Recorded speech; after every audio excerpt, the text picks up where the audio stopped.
Father, we do lift up the citizens of Holtville and pray, Lord, that when we can meet their needs, and most of all, we use them to meet their needs.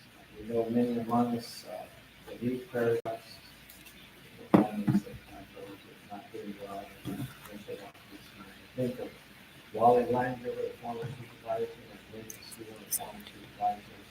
Their needs and lift them and their families up. Just bless our efforts tonight to do what's right. Not only for them, but also in Jesus' name.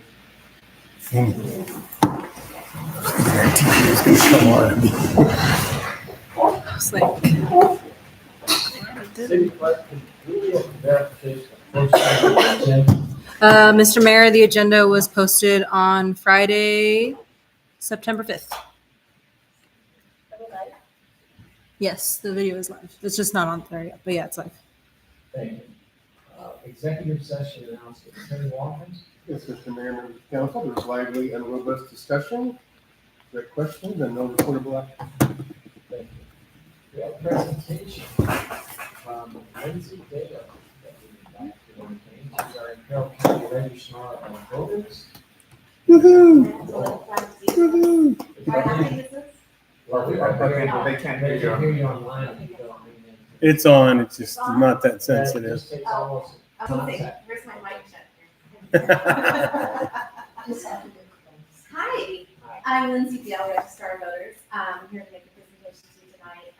First of all, since it's a small group and not many people in the audience, please, I am not opposed to just, if you have a question right then, please ask it, because if you're like me, by the end of the presentation, you might forget. So, go ahead and ask.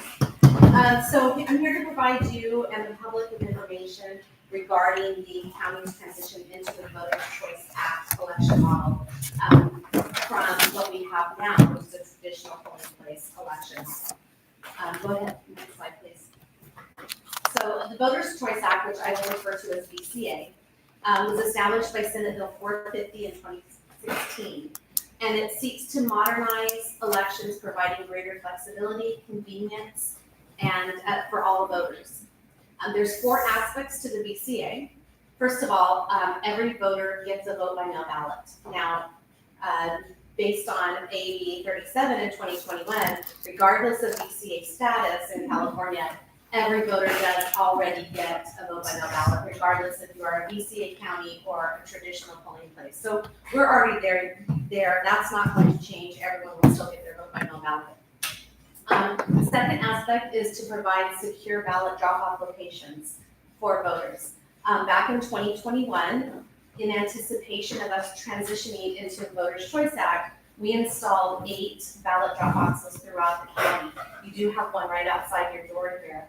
We have them located at all of the city halls, because they are very safe and secure and very convenient, and somewhere that people are familiar with in the communities. We also have, in El Centro is the only place we have it different. We have it in the County Administrative Center. El Centro and Imperial both have drive-up locations, so that is more convenient for those with disabilities or senior voters, etc. The third aspect is to allow every voter to go to any vote center to vote. Okay, this is a big one for us here in Carroll County. Currently, we have the traditional polling sites. So we have 56 locations throughout Imperial County, and each voter has a designated poll site that they are to go to vote if they vote in person. If you live out in the county, then you're a mail only. But if you live in town, if you live here in Holtville, you're probably either designated to come here or to the middle school, or I'm trying to think if we have one more location. I think it's just the 2 locations here in Holtville. However, under the Voters' Choice Act, you can go to any vote center to vote, and you will vote the ballot that you are entitled to. Meaning, if you live in Holtville, but you vote in El Centro because it's more convenient for your schedule, you can go to an El Centro vote center, and we will give you a ballot that has Holtville City Council, Holtville School District, Supervisorial District 5, etc. As we are now, we don't have that option. Yes. You could do that on the fly, or you Yes. need to make El Centro aware ahead of time you can show up like that. We can do it right then and there. Yes. We will have the capability to either print your ballot from here, right there as you log in, or allow you to vote on our electronic poll pads. or electronic voting machines that we have in stock. This is very important. Yes, Mike? What about it? What's your safeguards on people mailing and then going to your place somewhere else and vote? Great question. So each vote center will have real-time access to election registration information and their activity. So when you walk into a vote center, you'll walk in, you'll present your name, the election official will pull you up, they'll probably ask you what's your birth date or your address to confirm. They'll pull you up and they'll say, oh, Mr. Pacheco, we see that you've already voted because you already mailed your vote by mail ballot in. And let's say Mr. Pacheco throws a big fit because he's a little ornery sometimes, right? And he says, no, I did not vote, but we do have record that you voted. In that case, you would vote a provisional ballot because we have to allow you to vote again. But if I dropped it off here and then run to El Central, We can And still vote. check that, yep. Because what will happen then, it'll be the reverse. When you come in to vote in person, it'll check you off, and then when we get your vote by mail ballot in the next day or that day, that'll be discarded. That'll be- And Lindsay's mom will be checking that too. Yes, actually, she's retired now. So Oh, she's- dang it. So, that vote by mail, what's it gonna be, how many days after the election is that California gonna keep counting vote by mail? We count until we're done. So Could be during- one of the reasons why it took us so long last election, in November, let's just use November. Okay, it took us a long time. It took us almost until the day we had to certify. The reason why was the amount of provisionals we had. Provisional ballots are mainly two reasons. The voter went to the wrong polling site, right? And their name was not on the roster, so we gave them a provisional ballot. Or they did not bring their vote by mail ballot in to surrender. And we had to give them a provisional because we don't know where that vote by mail ballot is when you have just a paper roster. Now we will have that contained. And so we will have less provisional ballots. Last year, we had 5,500 provisional ballots, and it takes between 10 to 12 minutes per ballot to process, which is a significant amount of time. It took us about What 2.5 defines weeks. a provisional ballot? I'm sorry? What defines a provisional ballot? It can be a couple of different reasons. The voter goes to the wrong polling site, and so their name is not on that paper roster, so we have no idea who they are, first of all, or if they're eligible to vote. That's number one, which is going to be eliminated now in the vote centers. The second reason for a provisional ballot would be that they did not bring their vote by mail ballot in to surrender it, which will now be cured with that electronic real-time access. The third reason is because they're not registered to vote, and that would become a conditional ballot, which is kind of the same as a provisional, where they register that day. So we'll still have the conditionals, but we only had 900 of those in November.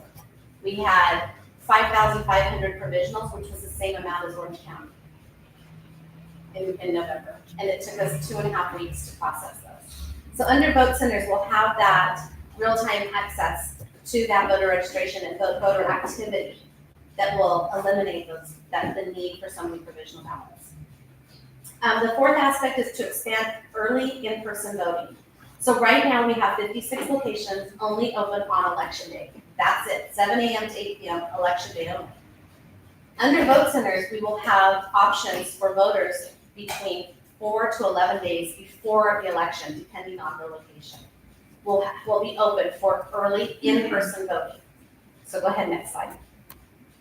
So under the Voters' Choice Act, the requirements are that there will be one vote center open for every 50,000 registered voters, 10 days before the election, plus the election day, so 11 days total. The 10 days before the election will be 8-hour days, and election day 7 a.m. to 8 p.m. So in Imperial County, we have 93,000 registered voters, so we would be required to have 2 vote centers open for 11 days.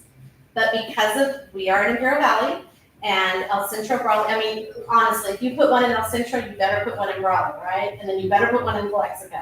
And those are our 3 most populated cities. So we would have 1 vote center open in each of the locations, Brawley, El Centro, and Calexico, for 11 days. Okay, next slide. In addition to that, we are required to have 1 vote center for every 10,000 registered voters that is open for 4 days. So that means Saturday, Sunday, Monday, and election day. Okay, 8-hour days on the 3 days prior before election day, and 7 p.m. to 8 p.m. on election day.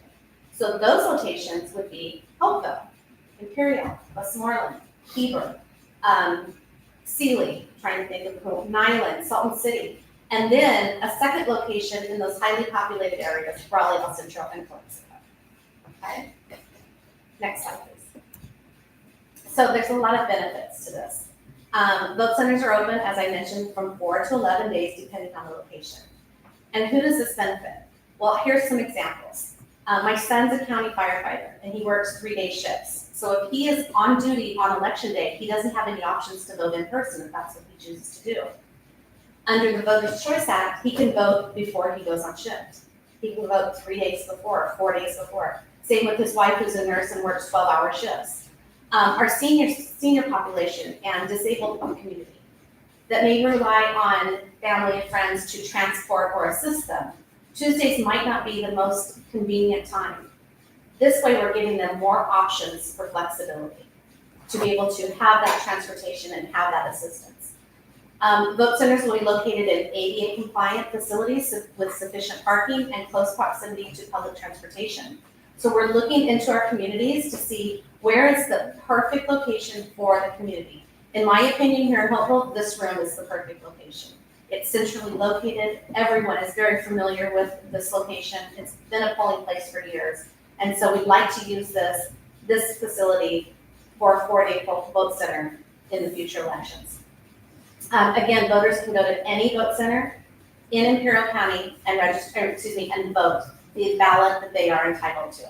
So what will be different there is, well, the same and different, is we will still have the electronic voting machines that we implemented or that we introduced to the county in 2021. We'll have those same machines and you can vote any ballot there as long as we plug it in. We have a code. Our election officials, what happens is they go to the machine, they have a key code with a password, they put in the password, they put in the precinct number that you're supposed to vote, and boom, here's your ballot. That's electronic.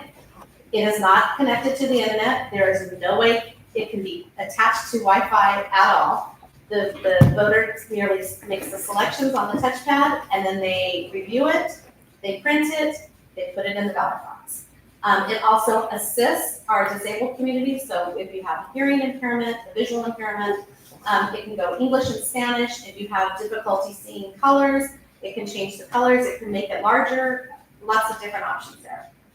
And then we also have something we're going to introduce here, we've been using it for the last several elections, is what we call a ballot on demand machine. So if you prefer to cast your ballot on that paper ballot, we will have a machine there and it will print, everything is on computer, we plug in the number and we will print your ballot right there. The paper in those machines is highly inventoried every day. We know how many pieces of paper are in that machine and we double check it to compare it to how many ballots were printed. So all ballot types will be available at all vote centers. Voters can also register or update their registrations at each vote center because again, we'll have real-time access to voter registration and activity.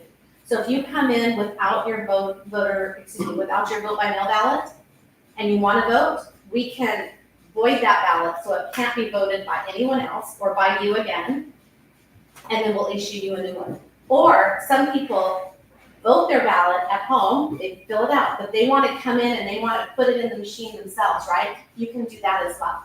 So there's a lot of new options that we can do here. Where before, if you brought your vote by mail, this was so silly, if you brought your vote by mail ballot in and you wanted to vote a paper ballot, we had to take your vote by ballot and give you another one. What a waste, right? So we're not gonna have to do that again. Next slide, please. We also have what we call remote access vote by mail. This is a service that has been around for a while with California. Something we have here in Imperial County. We have not promoted it a whole lot, but I do want voters to know that there is the option of remote access vote by mail. So let's say you are bedridden and you get your vote by mail ballot in and if you spill coffee on it, you mess it up, whatever. You can give us a call at the office. We'll send you a link that will send you your ballot. You can vote it using your own technology. It also benefits those with disabilities as well. Vote on it using your technology at home, print it, and then just like a vote by mail ballot, you would send it in with your signature and affidavit. Everything is checked before we open it also. So there's a lot of safeguards in there too. Another area that this was very beneficial was there was an elderly couple that had to travel for family reasons to France in an emergency last year, left the day before ballots were mailed to them, so they missed that and didn't realize it until about a week before the election. So it was too late to send them a new ballot in France. So we were able to access remote access vote by mail, and they were able to vote. They were able to FedEx it to us right away, and we got it just a few days later. So that was beneficial. Next slide. So to get from the traditional polling place model to vote centers, we've developed the election administration plan. It is on our website in both Spanish and English. Anyone can take a look at it. It provides us guidance. It goes over everything from budgeting to how we're going to outreach to the community, where we're going to locate our vote centers and our polling or our ballot drop boxes, etc. Again, you can look at this on our website. We are in a public comment period right now that will run through the 17th. Go to the next slide. I'll go there right there if you have to. So under requirements, we had to do public consultation meetings, which we focused on our senior community, disabled community, and non-English speaking residents. We did that June and July, followed by a comment period. And that was all we were required to do for outreach. However, Imperial County, we don't take change very well sometimes, right? So we took a step further and we held workshops throughout Imperial County. We had one here in August, I think it was, right? We went to every city, we had public workshops. We are also going to every city council meeting, as I am tonight, because we know that there's residents here, people listen in, get the word out as much as possible. We held our public hearing on September 4th, and are in our second public comment period that will run until the 17th. And then after that, we will be submitting it to the Secretary of State's office for final approval. This will go into effect once it's approved by the Secretary of State for the June 2026 primary. It will not impact our November special election. The November special election, as you know, and if you have any questions about that, I can answer those too. But as you know, that was kind of thrown at us very fast with not a whole lot of time to prepare. And so we decided that it was just too soon to put the vote centers in place, and we didn't want to be rushed. So we will go Who with pays for that November special election? the state of California. Oh, you mean taxpayers? Yes, yes. We were happy to, I finally got the confirmation on Friday that the state will be paying for that. And we are happy at the county because it's not coming from our general fund, but as taxpayers, you are correct, we are all paying for that. For Imperial County, it was about $680,000. Paying for the politicians to decide their own Boondoggle. So with that, I think that's the last slide. I'm open to any questions or comments or concerns. So you collect all these and you don't start counting until when? We start counting ballots as soon as they come in. So, well, let me rephrase that, hold on. The word doesn't get out, the word doesn't. No, we don't, no one sees those results. So legally, we can start counting ballots 29 days before the election. That's the same day that they're mailed, right? We start processing those immediately when they start coming in. Well, with all these extra days, it should speed this up. Right? Well, let me tell you. So we start checking signatures, we start verifying that they're eligible, and we start pulling those ballots from their envelopes, getting them ready and prepared to count. We do not run them through the tabulation machine until 14 days before the election, actually 13 days, because write-in candidates have until 14 days before the election to submit, to register as a write-in candidate. So we don't start tabulating anything until 13 days before the election. As soon as that hits and we have that official write-in list, we start tabulating right there. We do not release any results until 8 p.m. on election night. So if you vote early, if you go to a vote center or send in your vote by mail ballot before election day, it will be reflected in that very first results release. Anyone can still check to see if their vote has been counted. Yes, so California has a service called Where's My Ballot, called where'smyballot.com. I highly recommend that everyone register for that. It will send you a notification via email, call, or text, whichever you prefer, that says, hey, your ballot was mailed to you. Hey, we received your ballot. Hey, we processed your ballot. So it tells you when it was sent to you on 29 days before the election. It tells you when we received it, and then it tells you when it was tabulated. or when it was approved for television. Yes. Lindsay, why do you think that there were so many provisionals this year? I know there's probably no clear concrete answer, Yeah. but just based on your staff observation, what do you guys think that the reason for that was? I don't know. I really don't know. I think people, things change a lot in elections when boundaries change or we consolidate boundary or precincts and such. And we also have to change locations a lot. So for instance, our polling sites, we've always relied a lot on schools and churches because we don't have a lot of facilities here in Carroll County to house 56 of them. Our schools are going away. So schools are saying, no, we can't for school safety, we cannot allow you on our school site. So when we've lost in the last 4 or 5 elections, we lost several schools. And so we have to rehouse those precincts somewhere else. But then, Joe remembers that he went to Holtville Middle School to vote, and all of a sudden Holtville Middle School is not an election site anymore. And so he goes, where do I go? Well, I'm just gonna go to City Hall. Or we have to combine precinct boards. So at the Veterans Hall in Imperial, we had to have 2 precinct boards there. This was election, precinct 36, 52, 12, and this was precinct 52, 10, 41, right? But 36, whatever that number was I just said, the 36 number, there were a lot of voters in that precinct. But over here in this one, there aren't that many voters. So when voters went in, they saw a line here and no one over here. I'm just gonna go vote over here. But sir, your name's not on the roster, it's probably over there. I don't have time, just give me a provisional ballot. So those are some of the scenarios, yeah. And then also, people are still forgetting to bring their vote by mail ballot in. They lose it, they forget it, whatever. Yeah. So we try to do everything we can, but. Was this the highest that it's ever been for you guys? 2020 was high as well, but I don't remember what the number was. Yeah. But this was the first time that we really sat down and I timed how long did it take for each one, and I was shocked when it was on average 10 to 12 minutes per ballot. And we worked last November. We worked as soon as we started counting those provisionals. We worked through Thanksgiving weekend. I had staff there on Thanksgiving. We worked late nights. We worked round the clock, not round the clock because we don't work 24/7. But long hours to get to the certification date. Okay. So if there aren't any more questions, please feel free to call me. My number is listed there. Yvette has my number. Nick has my number. A couple of you have my cell numbers. Please don't hesitate to call and ask any questions. And take a look at that election administration plan. There is an executive summary that's a 1-pager or 1.5-pager. That's much easier than the 25-pager. So take a look at it and let me know if you have any concerns. No other questions? Thank you. Okay. Thank you. Appreciate it. No offense, but I'm probably not going to stick around. There's a Padre game on. See you, Lynn. Thanks. Thank you, everyone. All right, let's move on to, time for general public comments.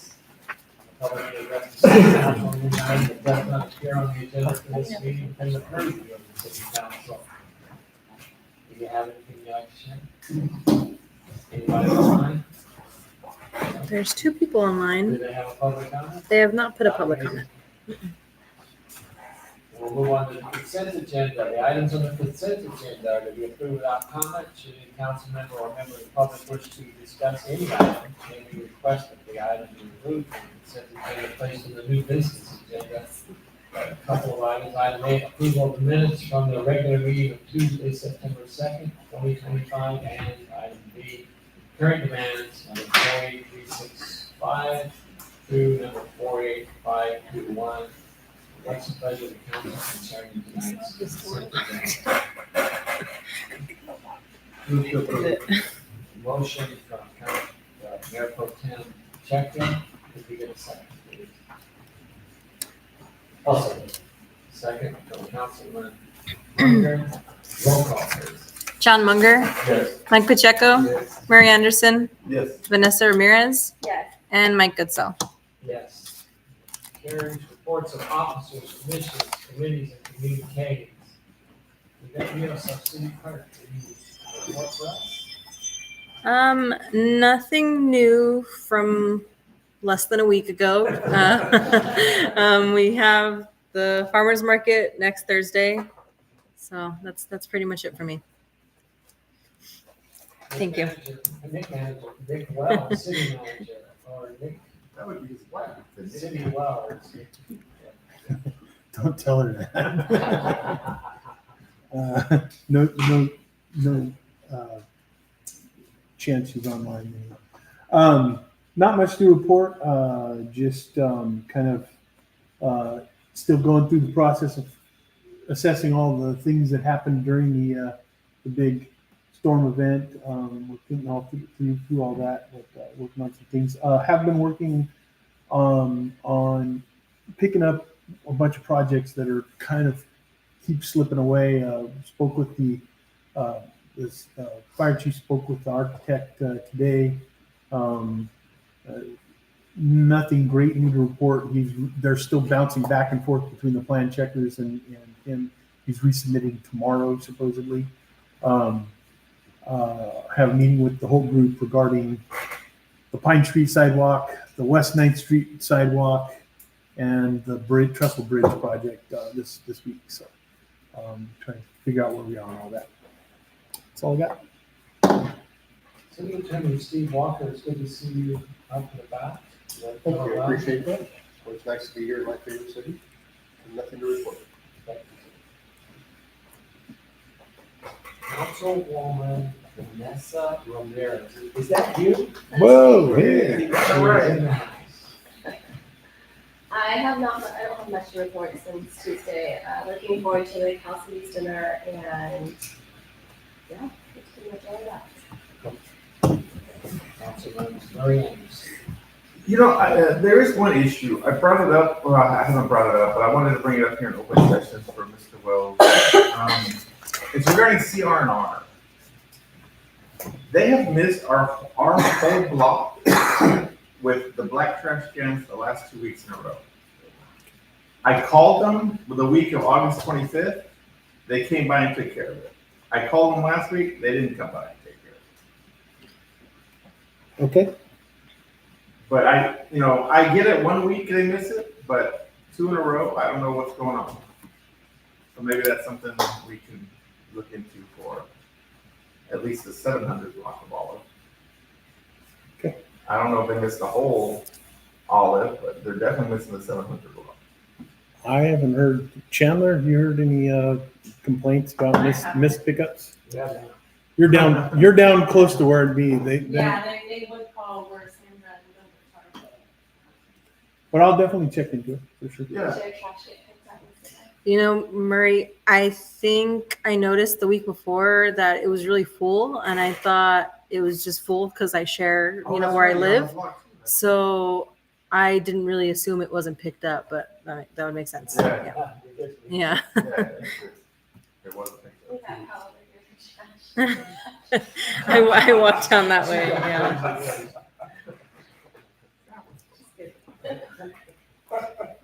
But yeah, most of the time people call City Hall to let us know. You could avoid the call to CR&R and call. The first time was very effective. I called Okay. CNR. They said, okay, we'll do a report. We'll send the truck tomorrow.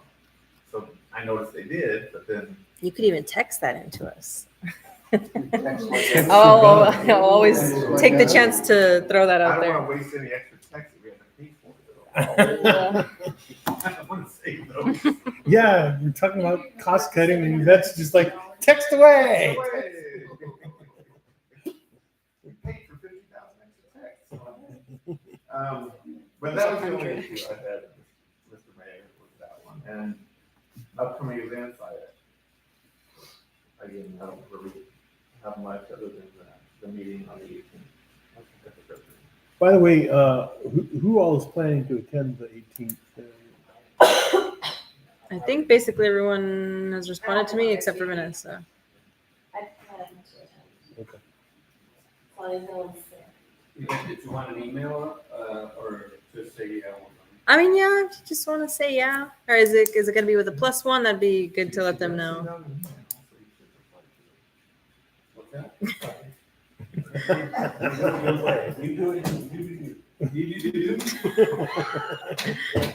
All righty then. Separated them and everything. What time does the market start? The 5:30. 5:30? Yeah. What time does League of Cities start? 6. It's also the first home game, Mr. Goodsell. On a Thursday?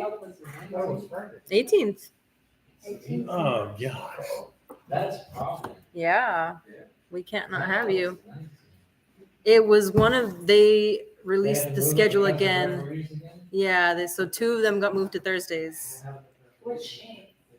That one on the 18th and the homecoming one, it's like October 2nd, I think. It's a Thursday. Well, you're gonna have to go. You're gonna have to go to the you're a student. Good. It's settled.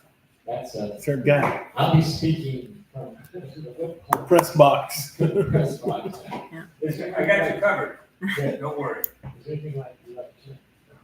A lot going on that night. Other than with the phone calls for that project going on now.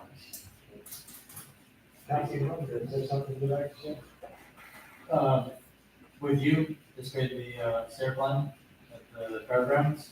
Really enjoyed ourselves with that. My wife was with me as well.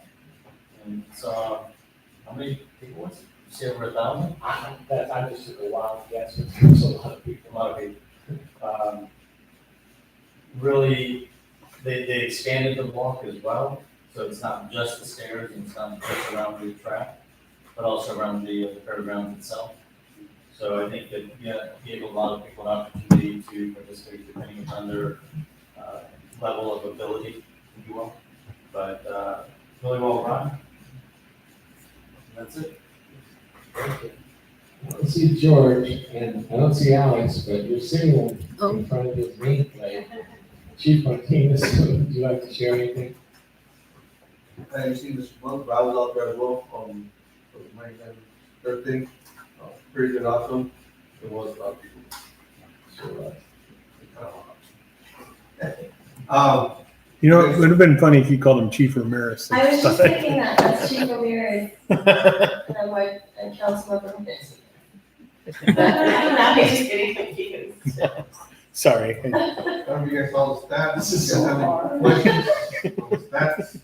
For the last 2 months, I've been very well. Pretty low on stats, looking good the last 2 months. Pretty sure you guys have seen the speed trailer I have at the curb. I'll be moving it this week to the county for like a couple weeks and then bringing it back. You guys have any suggestions where you would like it? I can do it all. Well, that's a very effective place to have it right there, because if anybody's gonna turn one over, it's on that corner. We do want I can bring it back to the same spot. I think Anderson knows. That's where we started it first. Oh, did you? Everybody was coming in, on the scales, just right east of it. And yeah, we got a lot. Especially when it's doing red light turn on. Yeah. Yeah, I can It bring it back made to me the so same. It slows me down. That's it. Chandler, something you like to share? I was sad I didn't meet the 9/11 start time, but I'm glad that my ticket was done and also that it was a good turnout, so. Nothing else besides, I'm gonna try to go to the 9/11, is it Finley that's at the morning at 8:40? The memorial, like, so. I think that would be nice to attend and the farmer's market. That's all of it. For myself, yes, I did enjoy it. You know, my first time going to the event, and that was a good event. I made it very nice. Last week, I was at SCAG headquarters in LA for a couple of days for some meetings. Later this week, I'll be going to Mobility 21 in in Anaheim, to Mickey's house. Probably gonna stay an extra day because Lauren's nephew's coming down. And Lee's house, that was like crazy memberships at Disneyland, and my big brother on Disneyland that extra day. Disneyland's really not my favorite trip, but as a kid, it's a lot more fun. Yeah. Yeah. Sorry, what's happening the first day you said? The Mobility 21 summit that happened, it's an annual thing, and so ICTC kind of says it there. I've spoken to them on previous occasions with the ICTC chairman. It was a pretty good event, actually. I've really put it on. It's a good event. All right. Next up, we've got some unfinished business that says none. For new business, we've got item A here, discussion related action to adopt resolution 2525, approving a memorandum of understanding with supervisory and classified employees, as well as a city manager. Thank you, Mr. Mayor. As you all are aware, we have been working with the employees to come to an agreement on kind of augmenting compensation, both with direct pay and benefits over the last couple of months, and we kind of finally come to a point where everybody agrees that we've given a little more than we wanted. They've taken a little less than they wanted to get, but we're kind of in a good spot where everybody's satisfied, and so we put together. I put together a sample of what the contract was going to look like. Mr. Anderson pointed out that there was one other issue that needed to be handled. I think it was 7D, had to do with per diem. But other than that, most of the caveats are included in the MOU agreement that if you approve, I will sign, and then they will countersign, and we will be off to the races for 30 months. Any last questions or discussions for this item? So it should reflect in, if anybody chooses to make a motion here, that we'll have that change in the per diem amended. Yeah, I guess more importantly, the document isn't called out in the resolution, so can make. But I mentioned this before the meeting. I had to originally we were going to try to combine two MOUs, but found some difficulties, some kind of things that we probably still need to work out to combine them. So I just changed some language in the resolution to reflect multiple agreement documents rather than a single agreement document.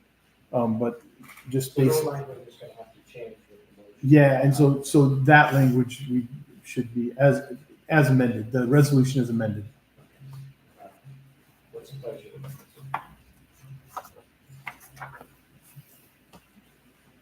I before we make the motion, I do have some discussion. That's all thing I'd like to say about it.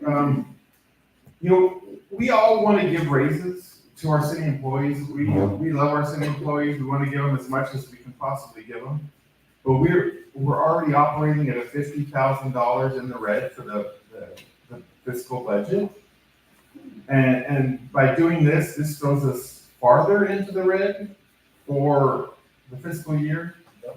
Yeah, like the mayor just said, it doubles it, and we just couldn't give the employees as much as they were asking because of that. It's just not fiscally responsible. So I'm glad they understood that and they agreed to the final terms that we came to with them.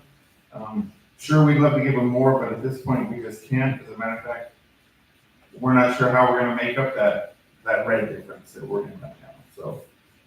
I just wanted to make that point, Mr. Mayor.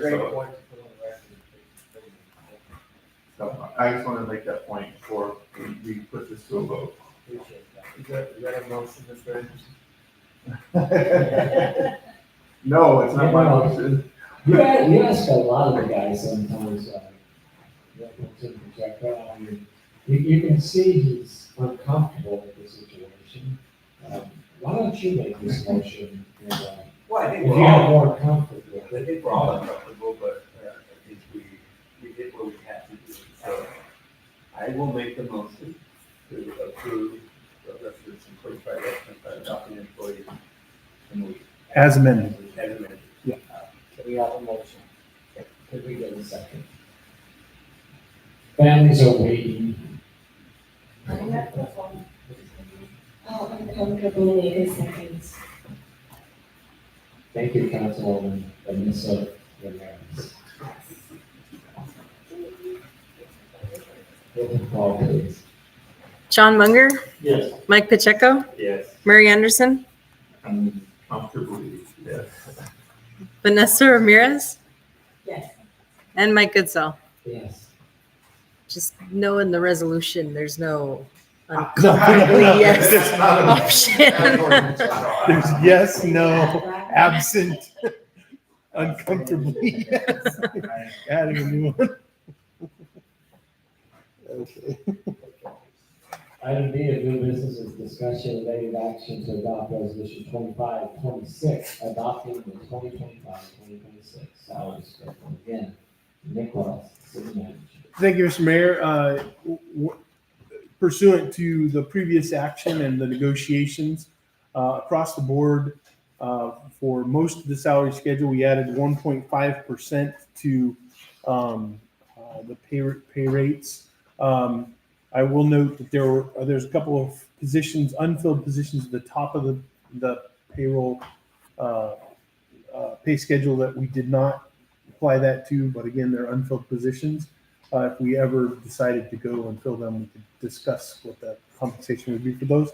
At the bottom end of the schedule, there were several, from the last MOU, there were several positions at the very bottom of the schedule that the 1650 took them into another, the 1650 of the California minimum wage increase took them up beyond what would have been a 1.5% increase. So I left the 1650 in the step A, but I increased the step B through F 1.5%, so that those compensation levels are all higher. There were some errors in it in the original document that you got. The revised one has that stuff in there. The finance manager was nice, supervisor was nice enough to point out some mathematical errors that we've since fixed. Again, every filled position has a 1.5% increase to their ranges and steps as it would from where they are. And I will note that the MOUs both have a caveat in there that say that if the minimum wage increase, if there's another minimum wage increase, that will be not duplicative or on top of these changes, that would be just ancillary to it. So it'd be the same amount or a higher, or if the amount is higher, but it will not change what we were giving to a higher percentage. If that makes sense. All right, folks, any discussion or questions concerning this resolution? Again, it kind of just puts things in place for the other resolution moving.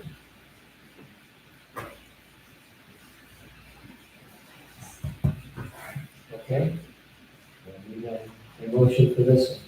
If you're comfortable, Or uncomfortable. or even if you're uncomfortable, you still need that motion. Well, the other one passed already.